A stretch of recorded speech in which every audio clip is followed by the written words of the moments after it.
کو ایک واقعہ سناتا ہوں بڑا مزے کا۔ اشفاق احمد لکھتے ہیں واقعہ ایسے ہے کہ ایک بادشاہ کی سلطنت تھی، اس سلطنت میں ایک شخص تھا، اس کے پاس ایک انتہائی نایاب گھوڑا تھا، اتنا نایاب کہ بادشاہ اس کا شدائی ہو گیا، اور بادشاہ بہت زیادہ شدائی تھا گھوڑوں کا۔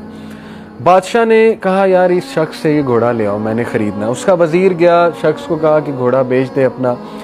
اس نے کہا کچھ اور مانگ لو، لیکن گھوڑا یہ کہ بچپن سے میری اس کے ساتھ افیلیشن ہے، جذبات ہیں، بیٹوں کی طرح پالا ہے۔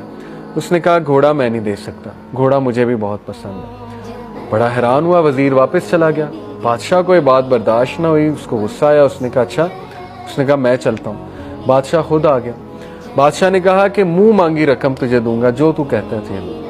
اس نے کہا بادشاہ سلامت آپ جان مانگ لیں، لیکن یہ کہ یہ نہیں میں دے سکتا، میری ویلیوز کے خلاف ہے یہ بات کہ میں اپنا پالا ہوا گھوڑا جو ہے وہ اس طرح بیچ دوں، مجھے ہے ہی نہیں ضرورت ہی نہیں مال کی، اللہ نے دیا الحمدللہ۔ اب لوگ جمع ہو گئے، یہ دیکھ رہے تھے سارا ماجرا۔ لوگ آپ کو پتہ ہے جینا حرام کرتے ہیں۔ بادشاہ نے کہا اچھا چل تجھے میں آدھی سلطنت دے دوں گا، بادشاہ نے ٹیسٹ کرنے کے لیے۔ اس نے مسکرا کر کہا کہ نہیں۔ اب بادشاہ نے کہا تو پچھتائے گا۔ بادشاہ چلا گیا۔ لوگ آ گئے، لوگ نے کہا کہ یار تو اتنا بدبخت ہے، دیکھ تو اتنی بڑی آفر ہو رہی، کیا یہ گھوڑا، ایک گھوڑے کے پیچھے تو نے بادشاہ کی یہ آفر ریجیکٹ کر دی۔ وہ مسکرایا، اس نے کہا مجھے پتا ہے میں نے کیا کیا، میری ویلیوز کے خلاف ہے، میں یہ برداشت نہیں کرتا میں اپنی کوئی پالی ہوئی چیز کسی کو ایسے ہی پیسے میں دے دوں۔ لوگوں نے کہا تو پچھتائے گا۔ اس نے کہا اللہ مالک۔ اب ہوا یہ واقعہ آگے جاتا ہے کہ وہ گھوڑا بھاگ گیا استبل سے تقریباً چند دن بعد۔ اب آپ دیکھیں لوگوں نے کس طرح مینٹل ٹارچر دیا ہوگا۔ لوگوں نے کہا کہ ہن آرام ہے، اگر اس گھوڑے کو بیچ دیتا تو آج تیرے پاس پیسے بھی ہوتے، آدھی سلطنت کا بادشاہ بھی ہوتا، کیا ملا، بھاگ گیا۔ ایک جانور جس سے تو نے وفا کی، ایک جانور نے تیرے سے وفا نہیں کی، چلا گیا۔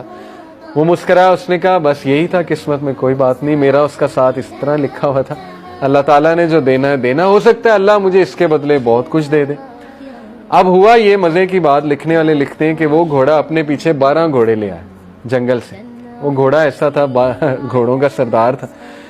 اب جب وہ 12 گھوڑے اس کے پیچھے آ گئے تو لوگ پھر جمع ہو گئے۔ اب لوگوں نے رویہ چینج کر لیا۔ بتانے کا مقصد پتہ ہے کیا رائٹر کا، کہ لوگ چینج ہوتے ہیں واقعات کے مطابق، حالات کے مطابق، ایک واقعے کو پکڑ کے نا پوری لائف کو پینٹ کر دیتے ہیں۔ اب لوگوں نے کہا اچھا تو تو بڑا عقل مند ہے، تو نے تو اس کو ٹرین کیا ہوا تھا، ہمیں تو پتہ ہی نہیں، اصل میں تو 12 گھوڑے اور لانا چاہتا تھا تاکہ ایک کی بجائے 13 گھوڑے بیچیں اور تجھے زیادہ مال ملے۔